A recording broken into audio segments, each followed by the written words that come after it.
আসসালামু আলাইকুম সম্মানিত বিনিয়োগকারী ভাই ও বোনেরা, আশা করি সবাই ভালো আছেন। আজকের ভিডিওর টপিকটি ইতিমধ্যে আপনারা স্ক্রিনে দেখতে পারতেছেন। আমাদের ভিডিওর আলোচনাগুলো শুনবার আগেই এই সতর্ক বাণীটি অবশ্যই পড়ে নেবেন। পুঁজিবাজারে বিনিয়োগ ঝুঁকিপূর্ণ, জেনে বুঝে বিনিয়োগ করুন।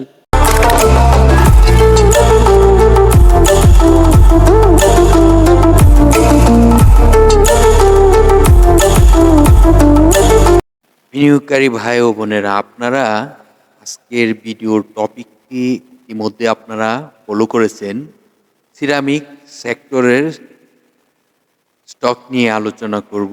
শিরোনামটি ইতিমধ্যে আপনারা খুব মনোযোগ দিয়ে বুঝতে পেরেছেন যে স্টকটি এখন বাড়বে, নয়তো আর কখন বাড়বে। তো এখন আপনাদের সাথে যে স্টকটি নিয়ে কথা বলতে যাচ্ছি, সেই স্টকটি কিন্তু ফ্লোর প্রাইসে থাকার পর একটি ভালো কারেকশন হয়। কারেকশন হওয়ার পর এই স্টকটির না এরকম একটি অবস্থানে তার রয়েছে।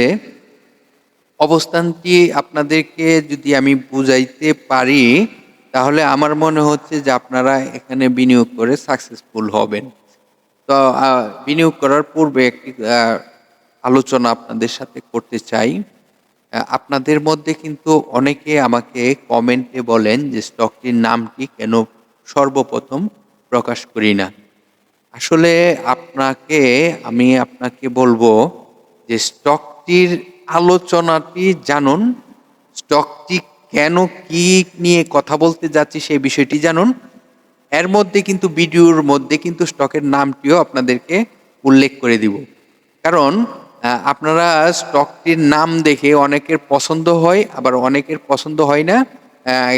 আসলে প্রতিটি বিনিয়োগকারীর জানার প্রয়োজন, আমি এটাতে বিনিয়োগ করব আর না করব এটা হলো পরের বিষয়।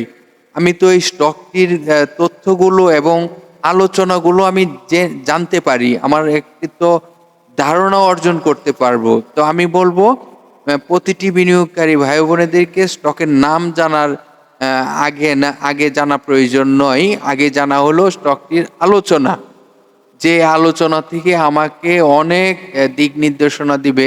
তো আমি আগে আলোচনাগুলো জানার চেষ্টা করব। তো এর মধ্যেই কিন্তু স্টকের নামটিও আপনাদেরকে প্রকাশ করব। আজকে যে স্টকটি নিয়ে আলোচনা করতে যাচ্ছি, সেই স্টকটি তার শেয়ার সংখ্যা খুবই কম রয়েছে। 4.25 কোটি শেয়ার সংখ্যা রয়েছে এই কোম্পানিটির টোটাল। তো এই আলোচনাগুলো আজকে আপনাদেরকে বোঝাবো, সাপোর্ট কোথায় রয়েছে বোঝাবো, এবং তার যে দুটি রেজিস্ট্যান্স আজকে বোঝানোর চেষ্টা করব। আশা করি এই স্টকটি এখন বিনিয়োগ করার একটি সঠিক সময় চলে আসছে, এবং এখনই যারা বিনিয়োগকারী তারা কিন্তু এখনই এই স্টকটিতে বিনিয়োগ করবে। তো আপনাদের সাথে যে স্টকটি নিয়ে আলোচনা করব, এই স্টকটি বাংলাদেশ পুঁজিবাজারের তালিকাভুক্ত হয়েছে 1983 সালে। স্টকটি মার্কেটে এক ক্যাটাগরিতে তার লেনদেন চলিতেছে, তাহলে অবশ্যই স্টকটি ভালো একটি প্রতিষ্ঠান। স্টকটির আপনাদেরকে তার সাপোর্ট এবং রেজিস্ট্যান্সটি বোঝানোর চেষ্টা করি। বর্তমানে স্টকটির সাপোর্ট রয়েছে 92 টাকা। 92 টাকা তার সাপোর্ট রয়েছে। এই স্টকটির দুটি রেজিস্ট্যান্স রয়েছে, যে রেজিস্ট্যান্সটি যদি ব্রেকআউট করতে পারে তাহলে স্টকটি আরও ভালো করবে।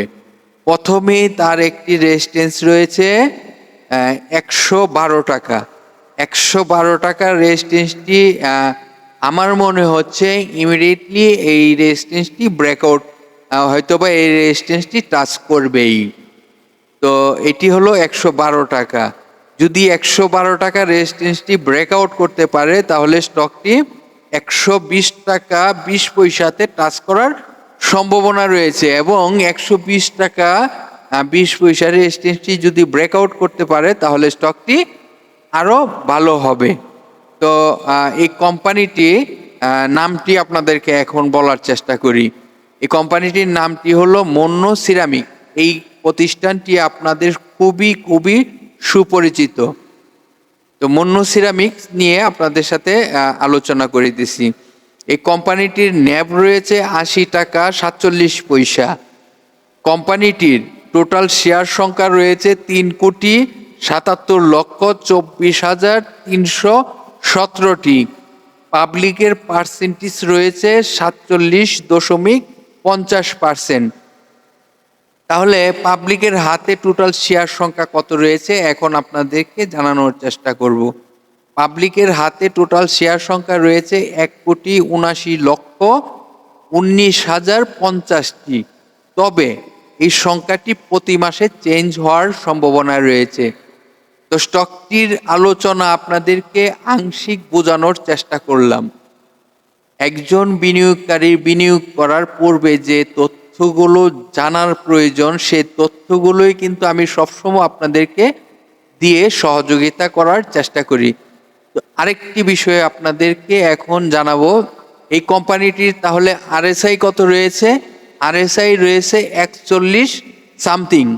তাহলে আমাদের এখন আরএসআই যেহেতু 41 সামথিং, এখানে বিনিয়োগ করা একটি খুবই সুন্দর একটি পরিবেশে স্টকটি রয়েছে পরিবেশে, এবং প্রাইসটি খুব সুন্দর একটি প্রাইজে রয়েছে। তো আমরা এখন এই স্টকটিতে বিনিয়োগ করা একটি সঠিক সিদ্ধান্ত হবে আমার মনে হয়। তো আপনাদের কি মনে হয় আপনারা আসলে কমেন্ট করে জানাতে পারেন, এবং এই স্টকটি নিয়ে যদি কোনো মন্তব্য থাকে, কোনো কমেন্ট থাকে, আপনারা কমেন্টে আমাদের ভিডিওর কমেন্ট করে জানাবেন। তো আরেকটি কথা বলতে চাই, স্টকটি কিন্তু আমার মনে হচ্ছে এমন একটি কারেকশন শেষ করে তার যে কারেকশনটি ন্যারো হয়ে সে আপট্রেনে যাওয়ার জন্য প্রস্তুত হয়েছে সেটি কিন্তু এখন বোঝা যাচ্ছে। সেই জন্যই কিন্তু এই স্টকটি নিয়ে এখন আপনাদের সামনে আলোচনাটি করার প্রয়োজন ছিল, সেই জন্য আমি এই আলোচনাটি করার চেষ্টা করলাম। তো আশা করি এই আলোচনাটি আপনার ব্যবসার কিছুটা হলেও সহযোগিতা হবে। তবে এই কোম্পানির কিন্তু ডিএসসির ওয়েবসাইটে তাদের একটি পেজ রয়েছে, যে পেজটিতে আরও অনেক তথ্য পাওয়া যাবে, যে তথ্যগুলো প্রতিটি বিনিয়োগকারী জানা প্রয়োজন। তাহলে এই স্টকটির শর্ট টাইমের লোন, লং টাইমের লোন, এগুলো কিন্তু আপনাদের জানতে হবে। হ্যাঁ, আরও কিছু তথ্য রয়েছে, এই তথ্যগুলো আপনারা জানার চেষ্টা করবেন। যে কোনো স্টকে বিনিয়োগ করেন না কেন, প্রতিটি স্টকের তথ্য কিন্তু জানা প্রয়োজন। তথ্য কারেকশন করতে পারলে স্টকে বিনিয়োগ করে স্যাটিসফাই থাকা যায়। তো আমার ধারণা এই স্টকটি এখন ভালো করবে। তো আপনারা এটি নিয়ে অ্যানালাইসিস করেন এবং পরামর্শ করেন। বিভিন্ন পার্সন রয়েছে আপনাদের, অবশ্যই স্টকটির আলোচনাটি আপনারা করে নিতে পারেন। তো আপনাদের কাছে রিকোয়েস্ট থাকবে, প্রতিটি ভিডিওতে আপনারা লাইক দেন। আজকের ভিডিওতে লাইক করবেন। আশা করি পরবর্তী ভিডিওটি পেতে আপনাকে আরও সহজ করবে। তো আপনার মন্তব্য কমেন্ট করে জানাবেন। আর যদি ভিডিওটি আপনার মনে হয় বিভিন্ন সোশ্যাল মিডিয়া প্ল্যাটফর্মে আপনারা যুক্ত রয়েছেন, আপনার একটি শেয়ারের কারণে হাজারো বিনিয়োগকারীর যদি মনে করেন উপকারে আসবে, তাহলে শেয়ার করে অন্যদেরকে শুনবার সুযোগ করে দিবেন। তো ভালো থাকেন, আল্লাহ হাফেজ। আগামীকাল আবারও একটি ভিডিও নিয়ে হাজির হব, ততক্ষণ পর্যন্ত আমাদের পাশেই থাকুন।